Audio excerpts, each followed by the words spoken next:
અમરેલી જિલ્લા સહિત સમગ્ર ગુજરાત પર કાળી ટીલી લગાડનાર બે પોલીસ કર્મચારીઓ વિરુદ્ધ દુષ્કર્મની ફરિયાદ નોંધાઈ છે। એક છે બાબરા પોલીસ સ્ટેશનનો એલઆરડી જવાન રવિરાજસિંહ ચૌહાણ, જેમના પર આરોપ છે કે તેમણે 14 વર્ષની સગીરાનું અપહરણ કરી તેની સાથે બળજબરીપૂર્વક દુષ્કર્મ આચર્યું છે। જે આરોપી છે તે પોતે પોલીસમાં નોકરી કરે છે અને ફરિયાદી અને ભોગ બનનારને તેના મમ્મીને હેરાન કરવાની ધમકી આપી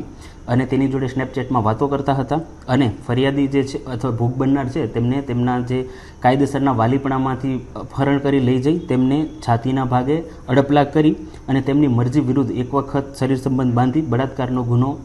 કરેલો છે। હવે બીજા કેસની વાત કરીએ તો અમરેલી હેડક્વાર્ટરમાં ફરજ બજાવતા આ પોલીસ કોન્સ્ટેબલ મહેશ સોલંકી પર એક યુવતીને લગ્નની લાલચ આપી દુષ્કર્મ ગુજાર્યાની ગંભીર ફરિયાદ નોંધાઈ છે।